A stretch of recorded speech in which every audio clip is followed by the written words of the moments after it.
Well, let's turn in our Bibles to Matthew chapter 9 and verse 9. So we'll start there in Matthew chapter 9 and verse 9. And then we'll be going to Matthew 10 and looking at the first couple verses there, actually 2 through 4. So let's go to Matthew chapter 9, verse 9. And as Jesus passed forth from thence, he saw a man named Matthew sitting at the receipt of custom. And he said unto him, Follow me. And he arose and followed him. And it came to pass, as Jesus sat at meat in the house, behold, many publicans and sinners came and sat down with him and his disciples. And when the Pharisees saw it, they said unto his disciples, Why eateth your master with publicans and sinners? But when Jesus heard, he said unto them, They that be whole need not a physician, but they that are sick. But go ye and learn what that meaneth. I will have mercy and not sacrifice, for I am not come to call the righteous, but sinners to repentance. And then in Matthew 10, beginning with verse 2, Now the names of the 12 apostles are these. First, Simon, who is called Peter, Andrew his brother, James the son of Zebedee, John his brother, Philip and Bartholomew, Thomas and Matthew the publican, James the son of Alphaeus, and Lebbaeus, whose surname was Thaddeus, Simon the Canaanite, and Judas Iscariot, who also betrayed him. May the Lord bless the reading of his word. You know, the background of those who have become famous is often as surprising as it is interesting. Bob Ross is one of those people. He was born in Daytona, Florida, to Jack and Ollie Ross. Jack was a carpenter and she was a waitress. And he was raised in Orlando, Florida. I've been to Orlando. Anyone else been to Orlando? Yeah.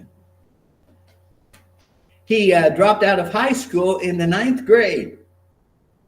And while he was working as a carpenter with his father, he lost part of his left index finger, which didn't affect his ability later to hold a palette while painting. In 1961, the 18-year-old Ross enlisted in the United States Air Force. He was put into the service as a medical records technician. He rose to the rank of master sergeant and served as a first sergeant in Alaska. And having held military positions that required him to act tough and mean, he had to be the guy who makes you scrub the latrine, the guy who makes you make your bed, and who screams at you for being late. But he decided he would not raise his voice when he left the military. Artist and art critic Mira Skor compared Ross to Fred Rogers, host of Mr. Rogers' Neighborhood, noting that Ross's soft voice and slow pace of his speech were similar. Now, not everyone who I sent the notice of the service out to knew who the picture was and knew who Bob Ross was. Well, Bob Ross is that one that was on TV and showed everybody how to paint. And he painted with a big brush sometimes, and sometimes with a small brush. And in just the half-hour show that he had, he would do a complete painting. He was really a fascinating person. And yes, he is on the screen this morning. Well, Ross painted an estimated 30,000 paintings during his lifetime. And despite the unusually high supply of original paintings, Bob Ross's original paintings are very scarce on the art market, with sale prices of the paintings averaging in the thousands of dollars, frequently topping $10,000. And actually, the major auction houses have never sold any of Bob Ross's paintings. And Bob Ross Incorporated continues to own many of the ones that he painted for The Joy of Painting, which was the name of his program. And Bob Ross has passed away. But some of the most valuable Bob Ross paintings have sold for upwards of $65,000. One of a few paintings to reach the open market is one called A Walk in the Woods, and that is also on the screen this morning. It is Ross's first television painting, and it's now in the hands of a man named Ryan Nelson, who has placed an asking price of $9.85 million for the sale of the painting. But in one episode, which I tried to find, and I didn't, but I did enjoy watching several of the videos, and I haven't taken up painting yet, but I'm starting to get inspired. But in one episode, he did something that surprised the viewers. He had this painting, and it appeared nearly finished, but he dipped one of his broadest brushes into a dollop of midnight black paint, and he proceeded to pull it across the middle of what had been a lovely forest scene, but now looked ruined, bisected by an ugly black gash. Well, someone commented on that and said, "Why did he do that? I stared at this new ruinous flaw. I could not imagine how it would be made to belong within a painting that had been so pretty." Bob Ross didn't seem worried, though. Clearly, he could see something here that I could not.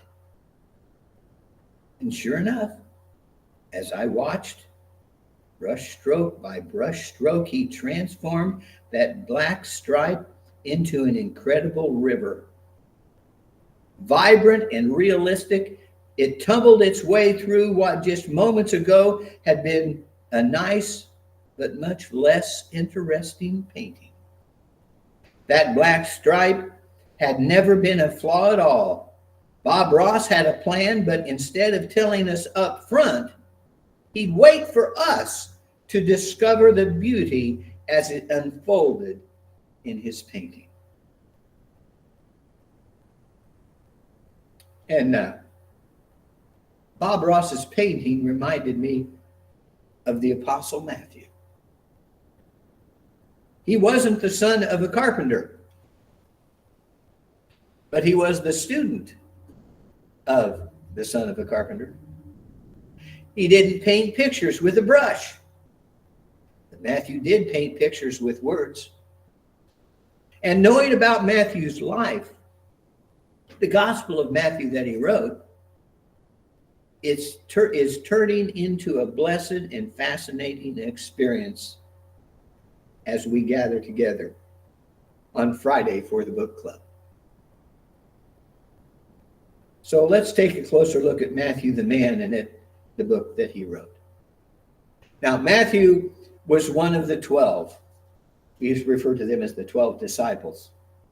If we were technically accurate, we would really say that one of the 12 apostles. But that's all right. It's a technical thing, and I'm not going to try to explain that this morning. So he was one of the 12.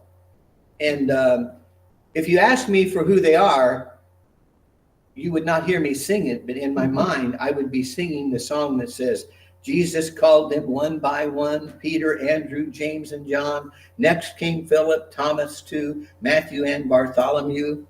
James, the one called Less, Simon, also Thaddeus. 12 disciples Judas made, by whom Jesus was betrayed. Well, after I sang that, I ended up in a rabbit hole because I wanted to know. I wanted to look up the 12 disciples and make sure I knew who they were. And then when I looked them up, I realized that, well, it's kind of like my dad, who, if you knew him here in Danville, and if I ever talked about him, or my sister did, or any of us kids, Dale or Denise or Keith, we would always think of him as John Myers. But if you were in Indiana talking to his relatives, they would all refer to him as Jack. And if you talk to my grandma Mac about my dad, she would call him Jack also. But none of us kids would. We always called him John. And then I know this guy named William David Brock. And you all know him, Bill. But if we were around his relatives, they might look at you funny and say, "You mean David?" And we'd say, "Do you mean David?" Because he's David there. And then there's Wilma Bush. And she's Wilma to all of us.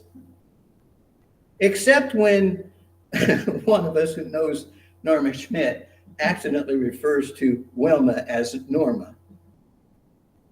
And the strange thing is that Wilma says that there have been times when she was mistakenly called Norma by other people who I don't think know Norma Schmidt. So what I'm trying to say is the disciples had more than one name too. They weren't known just by one name. And Matthew is a good example. So I finally had to do some research, and I went to every section that named the disciples. I went to every section that referred to the call of the disciples, the ones that are listed in Scripture. And I made charts, and I made lists, and I looked at all of it. And finally, when I got all done, they're all right here in this chart that I handed out this morning. And for instance, if you look at Matthew, you'll notice that in the Gospel of Matthew, he is referred to as Matthew. But in the Gospel of Mark, he's referred to not only as Matthew, but Levi. And then in the Gospel of Luke, it's not only just Matthew, but he's referred to as the publican, a publican, and Levi. And if you look at some of the other names too, it will surprise you. Thaddeus or Labius. And you probably don't recognize that second name at all. Simon the Zealotus, or a zealot, I should say. And is also Simon the Canaanite. So anyway, now you have an authoritative list so that when you hear the names of the disciples, if it's not familiar and you're not really sure if they got it right, you can check them on the chart. So that was, I wanted to clear up, first of all, the name, Now, the name Matthew is actually a contraction of Mattathias, which means a gift of Jehovah. And actually, Mattathias is a name that comes up in the book of Acts because he is one who was chosen to replace Judas Iscariot, but they're two different people. So Matthew is the son of Alphaeus. Matthew calls himself Matthew in telling the story of his call in the gospel that he wrote, the Gospel of Matthew. But both Mark and Luke refer to Matthew as a tax collector, a publican, and by the name Matthew and Levi. But See, Matthew is his Greek name and Levi is his Hebrew name. So you call him by either one, you're safe. You're safe. Now, a publican, he was called a publican. And a publican is someone who supplied the Roman legion and military and managed the collection of port duties and who oversaw building projects. There were also tax collectors who were looked down upon with contempt, because ordinary taxes such as land taxes, which were collected by the Roman officials generally, and taxes for transporting goods and miscellaneous taxes were also collected by Jews who were under contract to Rome. And these collectors, or publicans, made a profit on each transaction, and they decided whatever percentage they wanted to make on it. Publicans, you see, were absolutely despised by their own culture because they worked for the Roman government and enriched themselves by collecting taxes from their own people and dishonestly collecting excessive amounts. And it is for that reason that we know that Matthew was well-to-do. And especially since Luke says he hosted this great banquet for Jesus with a large crowd in attendance. So publicans such as Matthew were seen by the religious elite as very sinful people. As a matter of fact, they were considered so sinful that even spending time with them would immediately tarnish a good person's reputation. So when Jesus was having dinner at Matthew's house with other tax collectors and sinners present, the Pharisees questioned the disciples about Jesus' choice of companions. And Jesus said, I didn't come for you people that think you're so healthy and wealthy and wise that you don't need anything. I came for the people that are sick and know they need a doctor. He said, I didn't come to call people who are self-righteous. I'm extracting a little bit from the text here. I'm adding to it. But that's what he was saying. I didn't come to call self-righteous people. I came to call people who knew they were sinners. And in our study of Matthew, when we got to the Beatitudes, we found out that, it's those that mourn for the fact that they've sinned against God. That's the people that Jesus loved. Jesus came not to save the good self-righteous people, but those who knew they weren't good. The people who admitted freely they needed salvation, who recognized their own spiritual poverty. And blessed are those who are poor in spirit. Those who sorrowed for their sinfulness. As Jesus says in the Sermon on the Mount, blessed are the poor in spirit, for theirs is the kingdom of heaven. Blessed are they that mourn, for they shall be comforted. You see, Jesus' followers were basically from the poor, the rejected, the sin sick, and the weary. Matthew 11, he says, come unto me, all ye that labor and are heavy laden, and I will give you rest. Take my yoke upon you and learn of me, for I am meek and lowly in heart, and ye shall find rest for your souls. My yoke is easy, but my burden, what you have to carry, is so light. See, he never condemned these people. He forgave them. He encouraged them. Jesus had his harshest condemnations for the Pharisees, the teachers of the law, and the scribes who thought themselves good and worthy and better than the tax collectors and the sinners that were around them.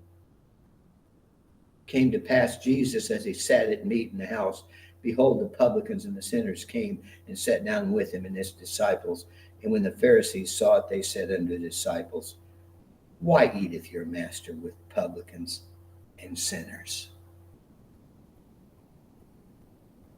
Because he loved them. And because he loves us. Matthew was one of the tax collectors, one of those hated people whom Jesus saved and who Jesus ate with. And when called by Jesus, Matthew immediately left his tax collection booth and followed the Lord. And when he did, he left behind the source of his riches. He left behind his possessions and security and his comfort for traveling and his ability to stay then out of hardship. And he left for an eventual martyrdom. He left his old life for a new life with Jesus Christ. Matthew carried the style of his former profession as a bookkeeper over into the gospel that he wrote. The material is arranged like a balance sheet with columns grouped together according to topic. Matthew offers the most orderly arrangement of Jesus' teaching in the New Testament. As a matter of fact, the early church used it quite extensively for instruction of converts. One of the first things that they wanted them to read. Matthew clearly emphasizes the fulfillment of the Old Testament prophecy. It's the perfect opening for the New Testament. Isn't it amazing how God just has arranged this whole thing? In the Old Testament, it has promises of God that are recalled, and they're recalled, and their fulfillment is in Jesus Christ, and that's announced in the New Testament. We've been using the Bible Project's overview of Matthew, and it really does a great job of organizing the bookkeeper style of Matthew, and it's something that we would recommend you to look at. But they do a great job of organizing it. And the other thing is there are hidden gems and insights to be uncovered as you read Matthew. And that is one of our greatest surprises, where those hidden gems and those hidden insights are in the book that we just passed over before. One of them is the connection between Moses and Jesus. In the Old Testament, Moses received the commandments from God on Mount Sinai, and it contained the laws and has been used as a basis for the laws of untold nations since. And when he went up on the mount to receive it, he was there for 40 days, and it says that he did not eat or drink. And Jesus, in the book of Matthew, is tempted for 40 days in the wilderness. And then he delivers the new commandments of God in the Sermon on the Mount. Jesus sends forth that new system of ethics, both individual and social, for the kingdom. And throughout the Sermon on the Mount, Jesus contrasts the old law of Moses, the first 5 books of the Old Testament, showing the superiority of the new law of the kingdom of God. Jesus highlights and contrasts the two recurring with a recurring phrase. He says, "You have heard that it was said to those of old, but I say unto you." A couple examples in Matthew 5. "You have heard it said of old time, thou shalt not commit adultery, but I say unto you that whosoever looketh on a woman to lust after her hath committed adultery in his heart already. You have heard that it hath been said, an eye for an eye, a tooth for a tooth. But I say unto you that you resist not evil, but whosoever shall smite thee on the right cheek, turn to him the other also. You have heard that it hath been said, thou shalt love thy neighbor and hate thine enemy. But I say unto you, love your enemy and bless them that curse you, do good to them that hate you, and pray for them which despitefully use you and persecute you." Now, we have learned that Matthew obviously had Jewish readers in mind. He presents Jesus as the Messiah, the King of the Jews, the direct descendant of David. And the Gospel of Matthew is full of clues that it's written to convince Jewish readers that Jesus is the Messiah. First, the author makes no attempt to explain Jewish words and practices. And that's why we can read it, because we're Gentiles and we don't catch some things. But if we'll go back and read it together in a Bible study where we can discuss it, we'll find out about those things. And also, the gospel quotes more frequently from the Old Testament than any other gospel. And more important, however, Jesus is portrayed as the descendant of three of the greatest personalities of the Old Testament, but he surpasses them all. Matthew traces his genealogy to Abraham, the father of the faith. Now, some truths that you uncover are more difficult than others. And quite frankly, you almost have to be a Jew or someone who takes the time to study scriptures to understand and appreciate them. For instance, in the Sermon on the Mount, Jesus appears as a royal teacher whose authority exceeds that of Moses, the founder of the faith. He fulfills the hopes of David, the greatest king of Israel. And like David, Jesus is born in Bethlehem, which is mentioned 5 times in chapter 2. And like David, he appears as a king, and that's in chapter 19. And at the same time, Jesus is frequently recognized in Matthew as the son of David, which fulfills the prophecy of the coming Messiah. So he's the son of David. Likewise, the messiahship of David then makes Jesus David's Lord. He's referred to as David's Lord. And that's in chapter 22. So Jesus is a king like David, the son of David, and he's David's Lord. So if you don't get that, don't worry about it. But if you study it some, you find out, isn't that amazing that Jesus is all of those things? He's a son of David, he's the king of David, and he's also the Lord, David's Lord. Matthew appealed to Jewish audience, but not exclusively. The visit, for instance, of the wise men from the east in chapter 2.